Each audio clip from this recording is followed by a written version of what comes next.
নমস্কার বন্ধুরা, নবদিগন্ত চ্যানেলের পক্ষ থেকে আপনাদের সকলকে জানাই স্বাগতম। তো বন্ধুরা, আজকে সকালে গুড মর্নিং জানিয়ে আপনাদের জন্য এখন যে আপডেটটি নিয়ে উপস্থিত হয়েছি, এসএসসি 26,000 মামলা কোন দিকে এগোচ্ছে, এই মামলার ভবিষ্যৎ কী এবং এই মামলায় ঠিক কী ঘটতে চলেছে। গতকালকে বিচারপতিরা কী রায় দিলেন, সেগ্রিগেশন হবে নাকি পুরো প্যানেলটাই বাতিলের পথে, নাকি কারোরই চাকরি যাবে না, এই বিষয় কিন্তু গতকালকের কথাই পরিষ্কার হয়ে উঠে এসছে। তো চলুন আমরা বিস্তারিত এই ভিডিওর মাধ্যমে সম্পূর্ণ বিষয়টি জেনে নিই। এবং তার আগে বলি, যারা প্রথমবার চ্যানেলটি দেখছেন, যারা এখনও চ্যানেলটিকে সাবস্ক্রাইব করেনি, আপনারা অবশ্যই চ্যানেলটিকে সাবস্ক্রাইব করে দেবেন। তো চলুন আমরা মূল পর্বে ফিরে যাই। তো বন্ধুরা, বহু আকাঙ্ক্ষিত সেই এসএসসি চাকরি বাতিল মামলা গতকালকে দুপুর 2টোর পর উঠেছিল সুপ্রিম কোর্টে। আপনারা দেখেছেন প্রধান বিচারপতির বেঞ্চে, যেদিকে কিন্তু গোটা পশ্চিমবঙ্গের লোক টিভি খুলে বা মোবাইল খুলে কিন্তু তারা সে লাইভ শুনানি কিন্তু দেখছিল বিভিন্ন সোশ্যাল মিডিয়ার মাধ্যমে, এবং সবাই কিন্তু ভাবছিল কী হবে কি হতে চলেছে। তো এসএসসি মামলা, আমি অনেক দিন আগে কিন্তু বলেছিলাম যে এই মামলা খুব সহজেই কিন্তু মেটার নয়।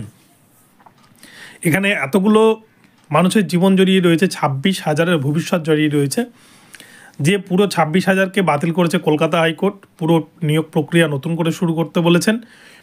এবার এখানটাতে এত বড় বড় অ্যাডভোকেটকে নিয়োগ করা হয়েছে সরকারের তরফ থেকে, যোগ্য শিক্ষকদের পক্ষ থেকে, এবং আরও বিভিন্ন যে পার্টিগুলো রয়েছে সবার পক্ষ থেকে, প্রায় কিন্তু সব মিলিয়ে 150 জন মতো উকিল এখনও পর্যন্ত এখানে রয়েছে। গতকাল কিন্তু প্রায় 150 জন মতো উকিল উপস্থিত ছিলেন কোর্টে। তো সেইখানে দাঁড়িয়ে সবাইকে যদি কথা বলতে দেওয়া হয়, তাহলে এই মামলা কিন্তু 2 বছরেও শেষ হবে বলে মনে হয় না। কেননা আপনারা দেখেছেন যে গত কয়েকদিন আগেই নতুন করে 100টি ফাইল যারা নিজেদেরকে যোগ্য শিক্ষক বলে দাবি করছেন তাদের পক্ষ থেকে কিন্তু আলাদা আলাদাভাবে পৃথকভাবে কিন্তু ফাইল করা হয়েছে, যে তাদেরও বক্তব্য শুনে তারপর যেন রায় দেয় বিচারপতি। তো সেই জায়গায় দাঁড়িয়ে কালকে কিন্তু পিটিশনারদের পক্ষ থেকে কথা বলেছেন, অপরদিকে যোগ্য শিক্ষক মঞ্চের পক্ষ থেকে কথা বলেছেন। রেসপন্ডেন্ট যারা রয়েছেন, বিকাশবাবুরা কিন্তু গতকালকেও কোনো রকম কথা বলার সুযোগ পাননি, তারা শুধু বসেই ছিলেন, তারা কিন্তু কিছু বলতে পারেননি। তো এই মামলার পরবর্তী শুনানির দিন আপনারা দেখেছেন 27শে জানুয়ারি কিন্তু ফিক্সড করা হয়েছে। 27 তারিখেও এই মামলার কিন্তু চূড়ান্ত রায়দান হবে না। কেননা আপনারা দেখেছেন যারাই কিন্তু কথা বলতে উঠছে, যে সমস্ত উকিলরাই কথা বলেছে, প্রায় কিন্তু ঘুরিয়ে ফিরিয়ে ওই একই কথাতেই আসছে। কিন্তু মুদ্রা কথা হচ্ছে দুর্নীতি হয়েছে, এখানে সেগ্রিগেশন করা সম্ভব অর নট, যেটা বিচারপতি প্রথম দিনই বলেছিলেন যে হয় সেগ্রিগেশন নয় পুরো প্যানেল বাতিল। এই জায়গাতেই কিন্তু ফিরে আসতে হবে।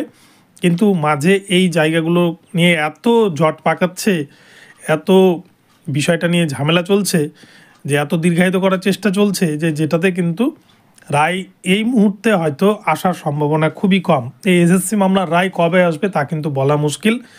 আমার ধারণা এই মামলা কিন্তু হয়তো সুপ্রিম কোর্টে পেন্ডিং হয়ে থেকে যাবে, বেশ কয়েকটা হিয়ারিংয়ের পর হয়তো এই মামলার শুনানির জন্য উঠবেই না, এরকমও কিন্তু হতে পারে।